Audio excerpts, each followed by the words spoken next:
So another video. These are my two Pramac P6000 diesel generators, and I'm just going to talk quickly about a solenoid failure on the lift pump. So this is the lift pump on the front of the body, and this is the solenoid here. So when you start the engine, it's effectively just like a little piston, and the piston comes back and allows fuel to be sent through the lines from the main pump into the lift pump, past the solenoid, and then it'll go up this high pressure line to the injector at the top. So the problem I had was with this unit, the unit was running absolutely fine and then cut out.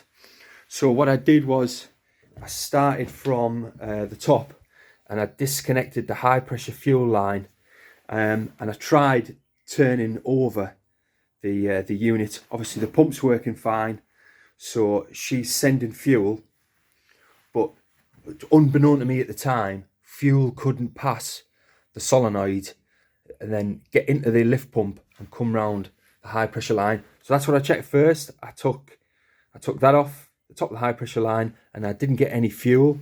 I came down, I took it off here. I was thinking, is there a blockage? I took it off here and I was getting no fuel. So I disconnected it before the solenoid, and I was getting fuel coming out of here, absolutely flying there. So I took the lift pump out, and then I put 12 volts.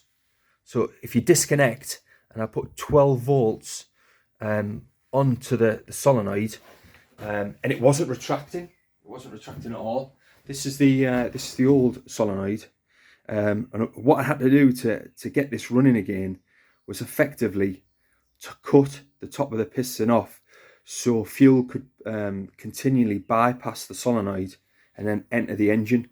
So as a stopgap, you can do that. You can just cut the top off, but be warned, if you do so, the engine won't stop when you turn off the key. What you must do is obviously knock the throttle off to do that, and then you need to put the throttle back on again and then start the key normally to get the engine running. So if she's turning over but she's not starting, it's a fueling problem. Check your lines, and it may be that the solenoid has failed. What actually happened was fuel was escaping off one of these lines and softening up the cable on the back of the solenoid, and it worn through the back just with a constant vibration. It worn through the back and severed. So unfortunately, power wasn't being sent to the solenoid, and I couldn't repair it. So hopefully that helps if you've got a fueling problem. It could be your solenoid's failed.